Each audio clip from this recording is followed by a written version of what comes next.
বাল্লা ইয়া রাসূলুল্লাহ শুনিয়াছি হাদিসে দেখিলে আপনাকে, শুনিয়াছি হাদিসে জীবনের গুনাহ জড়িয়া পড়ে, দিবেন গো দেখা দয়া করিয়া, দিবেন গো করিয়া ইয়া রাসূলুল্লাহ বাল্লা ইয়া রাসূলুল্লাহ মুনকার নকির আইবনি আইরে মুনকার নকির রাশিয়া সওয়াল করবে বসায়া, দিয়া নবী গো পর্দা ওঠাইয়া, মুনকার নকির রাশিয়া সওয়াল করবে বসে, দিয়া নবী গো পর্দা ওঠাইয়া, করিব সালাম কদম ধরিয়া, করিব মদরিয়া ইয়া রাসূলুল্লাহ ইয়া হাবিবাল্লাহ ইয়া রাসূলুল্লাহ ইয়া হাবিবাল্লাহ, আমারি মৌতের নিদান, সবাই আমার যুবকরা, আমারি মৌতের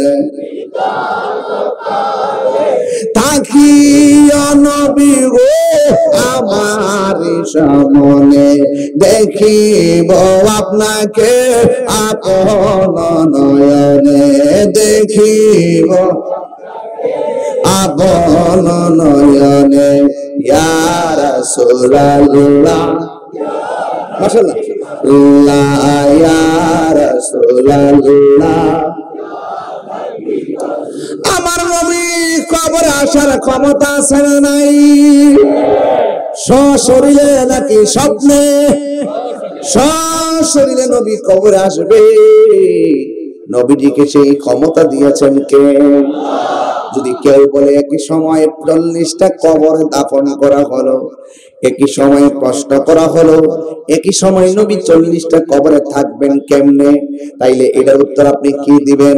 এটার উত্তর দিবেন একই সময় ব্রিজের উপর দিকে একটা পাঁচ নদীতে পড়ে গেছে, একই সঙ্গে সব পানিতে ডুবে মারা গেল, এক আজরাইলে সব রূহ একসঙ্গে কবজ করলো কেমনে?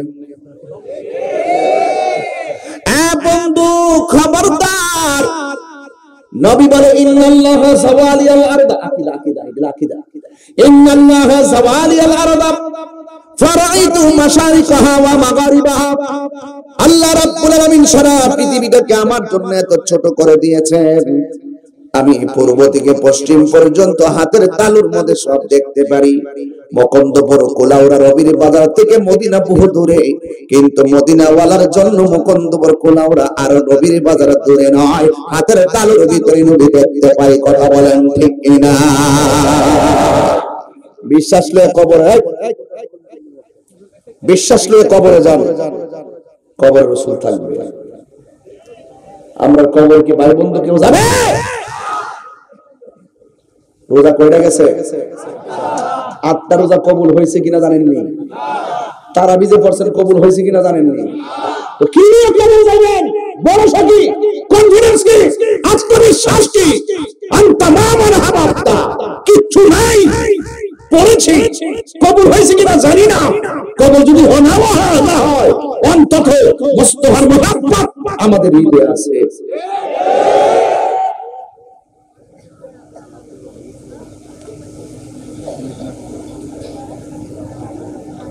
তুমি ঘুমাইলে ওযু ভাঙ্গে যা, নবী ঘুমাইলে ওযু ভাঙ্গে না। তুমি সামনে চাইলে পিছনে কেন আছে দেখো না। নবী বলেন আমি সামনে যেমন দেখি পিছনে তেমন দেখি। হ্যাঁ, সেই রাহমাতুল লিল আলামিন বলে একটা মানুষ মারা যাওয়ার পর কবর মধ্যে বানানোর পর যদি লোকটা বেনামাজি হয়, কি নামাজি? বেনামাজি যদি হয়, প্রথম আযাবটা হলো মাটি চাপা মারবে, দ্বিতীয় আযাবটা হলো কবরটারে এমন ছোট কইরা চাপা মারবে, দ্বিতীয় আযাব হলো কবরের ভিতরে জাহান্নামের আগুন ঢুকায়া দেওয়া হবে, জাহান্নামের আগুন উত্তাপ দেওয়া হবে। তিন নাম্বার হলো কবরের ভিতরে সাপ বিচ্ছু ঢুকায়া দিবে, একদিন না দুই দিন না কিয়ামত পর্যন্ত সে শাস্তিটা ভোগ করবে। আর ইমানদার যদি হয়, ইমানদারের প্রশ্ন করবে আমার রব্বুকা, ইমানদার বলবে রব্বি আল্লাহ, ইমানদারকে প্রশ্ন করবে ওয়া মা দীনুকা, ইমানদার বলবে দীনি আল ইসলাম, ইমানদারকে প্রশ্ন করবে ওয়া মা কুনতা তাকুলু ফি হাক্কি হাযার রাজুল, ইমানদার বলবে হাযা নবিয়ুনা, এ হুয়া নবিয়ুনা, তিনি হলো আমাদের নবী যিনি আল্লাহ সাক্ষী দিয়েছেন, তার কথা শুনে নিশ্চিতভাবে আমরা আল্লাহকে এক বলে জেনেছি।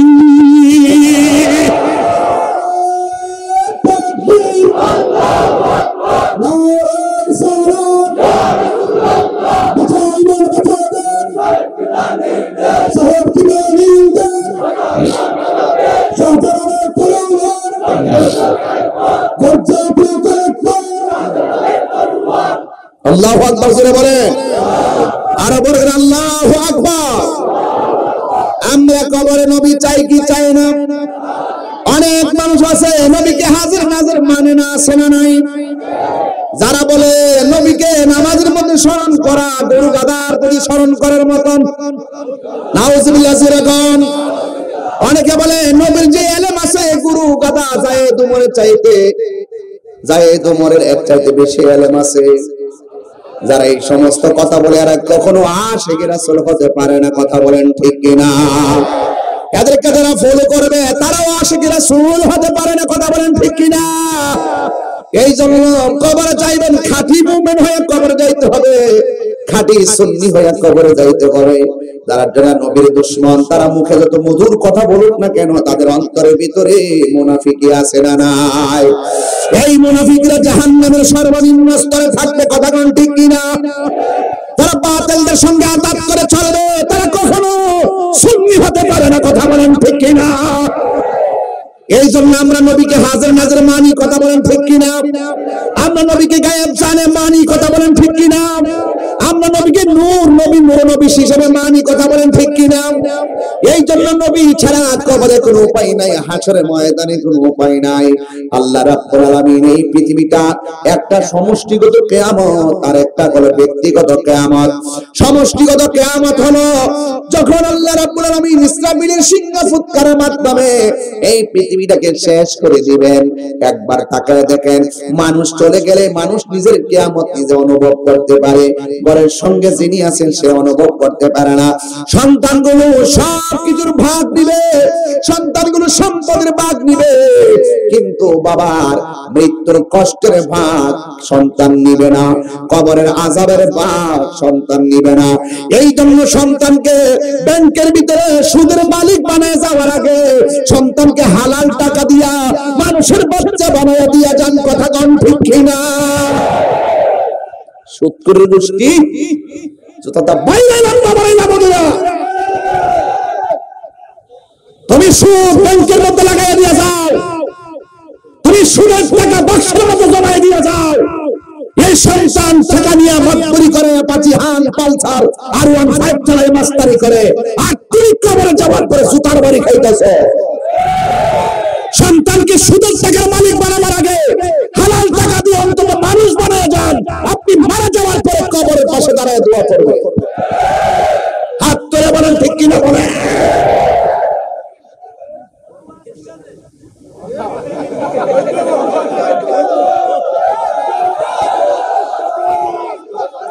কথা বলেন ঠিক কিনা বলেন? আরো বড় করে বলুন, সুদ কি হালাল না হারাম? মাটির উপরে থেকে সুদ খাইয়া, মাটির উপরে থেকে ঘুষ খাইয়া, জুতারা করে মাটির উপরে থেকে ঘুষ খাইয়া, মাটির উপরে থেকে সুদ খাইয়া, মাটির উপরে থেকে মার বুকে লাথি মাইরা, বাপের বুকে লাথি মাইরা কবর নিচে যাইয়া জান্নাতের গালিচা পাইবা। সব কথা। জুতার বাড়ি রেডি আছে না নাই? আরো জোরে কও।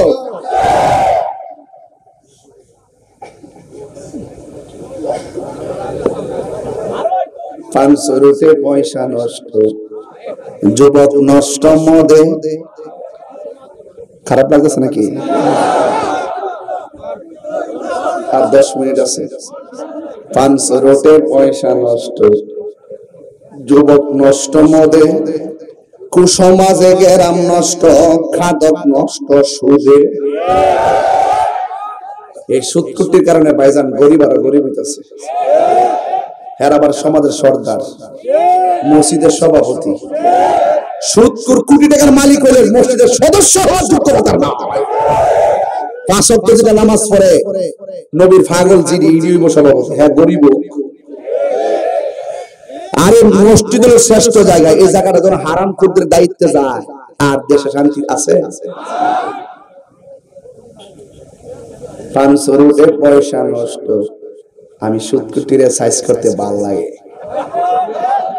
আবার হ্যাঁ আমার লোকে পারে না, কি জানেন নি, দেখতে না। 500 রুটে পয়সা নষ্ট, যুবক নষ্ট মদে। আমি মোল্লার আইন কইতাছি না, আমি আল্লাহর আইন কইতাছি। এর লাগে আমার সাথে পারবে না, এটা আমার বাপের কথা না। আহাল্লাল্লাহুল বাইআ ওয়া হারামা রিবা, আল্লাহ ব্যবসাকে হালাল করেছেন। যিনি সুদ খাইছে আর খোঁজরে দিয়ে মাইরা নিতেছে রে, যিনি সুদ খাইছে রে বাবা সারা কালো হয়ে গেছে। যাক, হাসতে হাসতে খাইয়া লেছেন, এখন কি আর বাড়ি করতে পারবেন? তাহলে আজকে থেকে রমজান মাসে তওবা করে যান যে আল্লাহ যা খাওয়ার খাইছি গামলা বইরা আর খাইতাম না, আমি ডরাইছি, আমি তওবা। রমজান মাস সুযোগ আসেনি, আর সুযোগ আসেনি। 500 রুটে পয়সা নষ্ট, যুবক নষ্ট মদে, কুসমাজে গেরাম নষ্ট, খাদক নষ্ট সুদে। টাউনে গুইরা ছাত্র নষ্ট, কিটে নষ্ট ফুল, অতি মায়াই বধূ নষ্ট, দুলাই নষ্ট চুল রে, হেলাই হেলাই কার্য নষ্ট রে। পুরুষ নষ্ট হাট, আরে খারাপ রাস্তায় গাড়ি নষ্ট, নারী নষ্ট খোলা ঘাটে রে, হেলাই হেলাই কার্য নষ্ট রে। ঠিক কিনা? কি হবে বেঁচে থেকে, কি হবে বেঁচে থেকে, অযথা বিদ্যা শিখে যদি না গড়তে পারি সুদ মুক্ত সমাজটাকে। কি হবে বেঁচে থেকে, কি হবে বেঁচে থেকে, অযথা বিদ্যা শিখে যদি না গড়তে পারি সুদ মুক্ত সমাজটাকে। ঠিক কিনা? কি হবে আলেম হয়ে, ইমাম সাজে, বক্তা হয়ে চেহারাতে, যদি না হক কথা উচ্চ সুরে না বলিতে। ঠিক আছে নেওয়াজ আজকা, ঠিক আছে নেওয়াজ, ঠিক ওয়াজ, ঠিক আছে তো। আমি কি হারাম করকে ছেড়ে দিয়ে কথা বলবো? তাকে তো বক্তাগিরি করে লাভ নাই। মেহরাব বড় দামি জিনিস, এখানে দাঁড়াইলে হক কথা বলতে হবে, নাইলে জবাব দিতে হবে। এই চেয়ার বড় দামি জিনিস, চেয়ারের হক আদায় করতে হবে। কথা বলেন ঠিক না বেঠিক?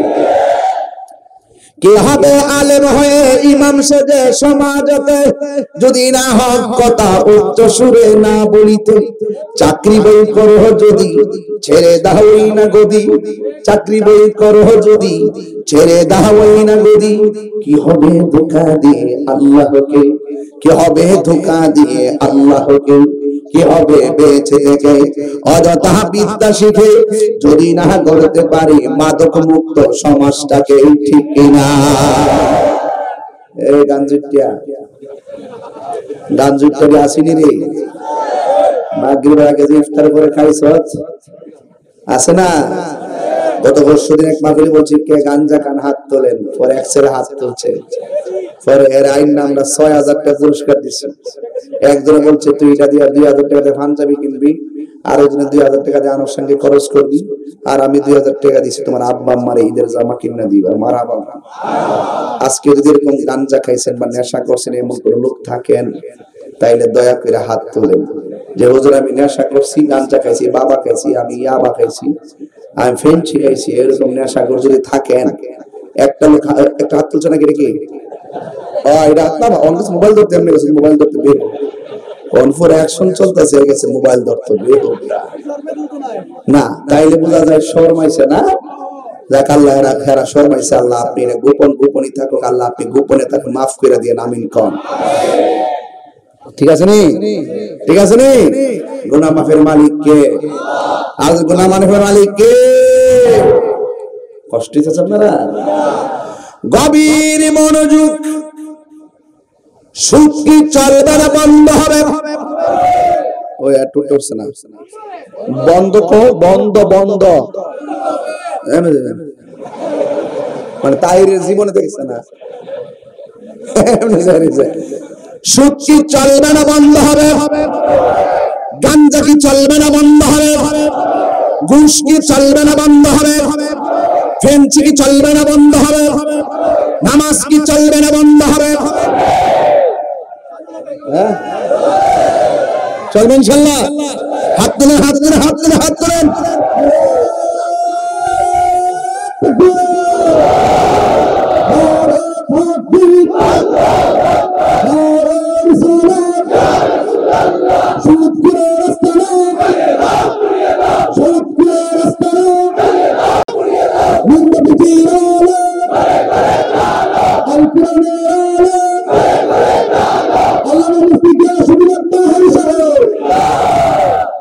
জবানটা খুললে কোন আল্লাহু আকবার।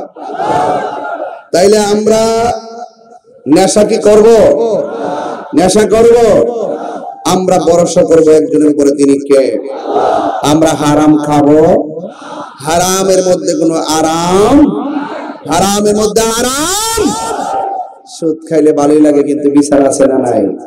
সুদের 70টা গুনাহ, সর্বনিম্ন গুনাহ হলো নিজের মায়ের সঙ্গে জিনা করা। এরপরে কি আপনি সুদ খাইবেন? আমি আমার নিজের কথা বলছি বাইরে, আমি আপনারা বাঁচাবার লাগে বলছি, কবরে যাওয়ার আগে খাওয়া বন্ধ করে। ওই মাটির উপরে তাই ইচ্ছে মধ্যে কাম কইরা মাটির নিচে যায়, কিন্তু বিছানা পাইতেন না।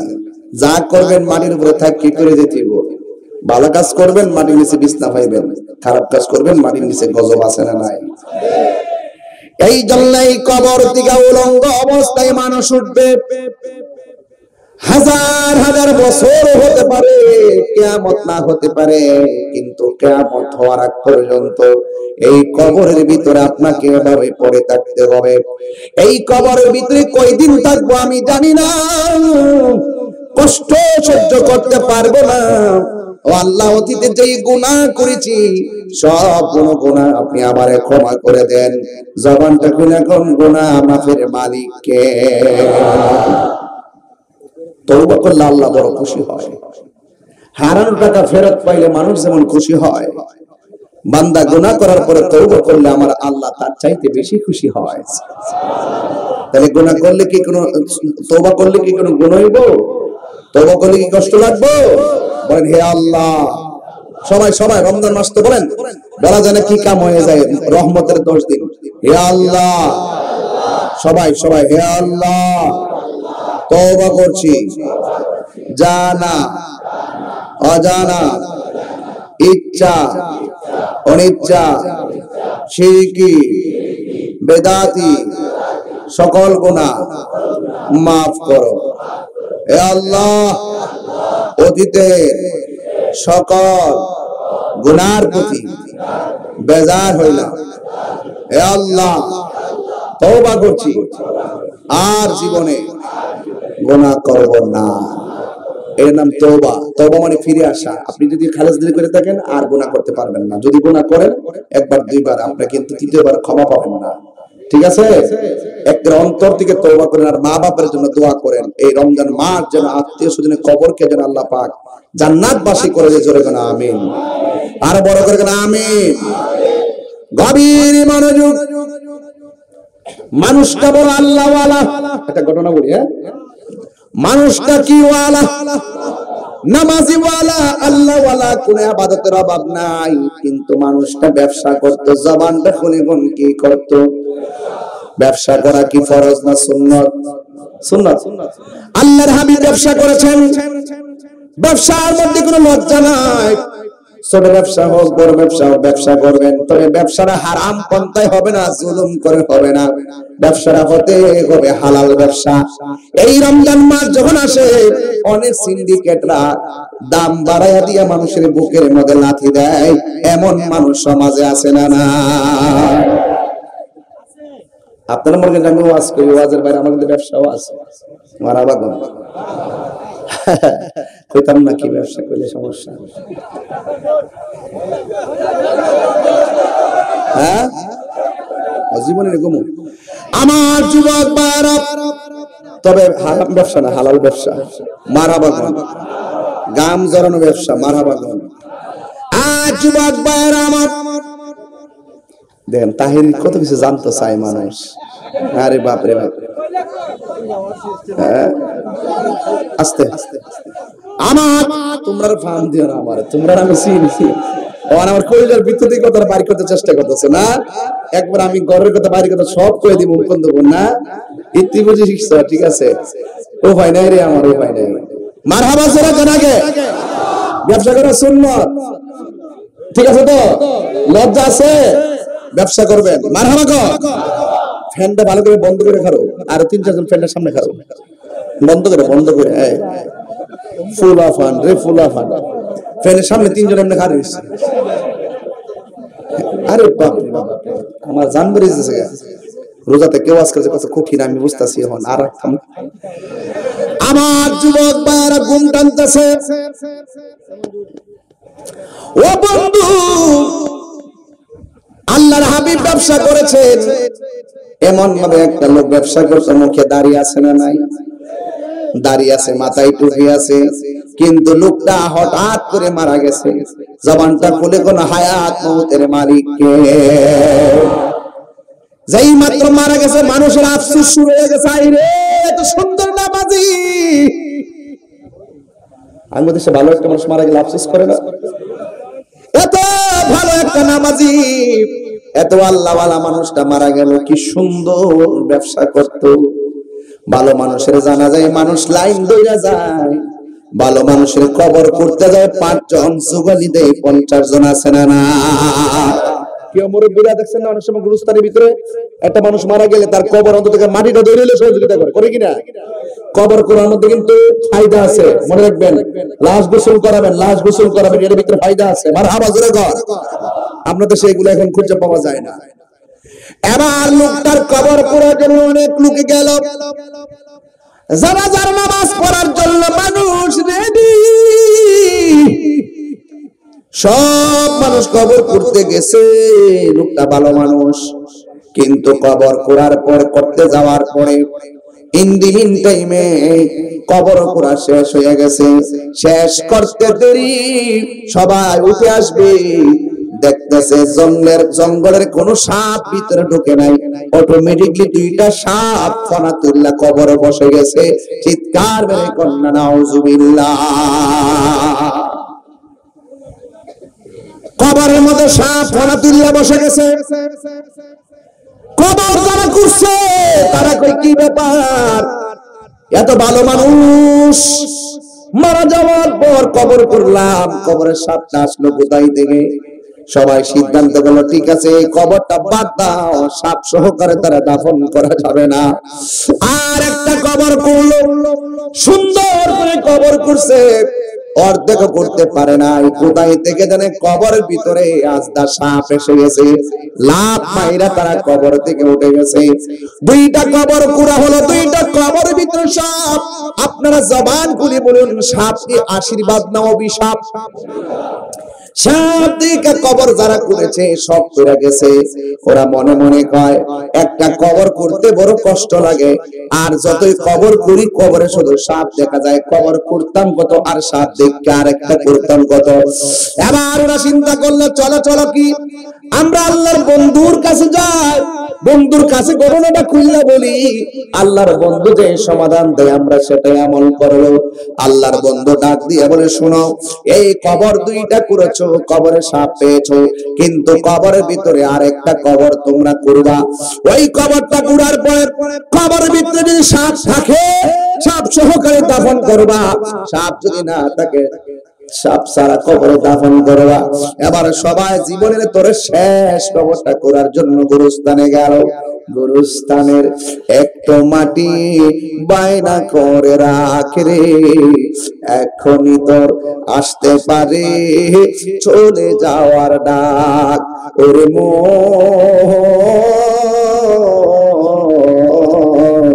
গুরুস্থানের একটু মাটি বায়না করে রাখে রে, এখনই তোর আসতে পারে চলে যাওয়ার ডাক। আল্লাহু আকবার কেন? কাঁদিস না মন শিশুর মতো, এমনই তো হয়।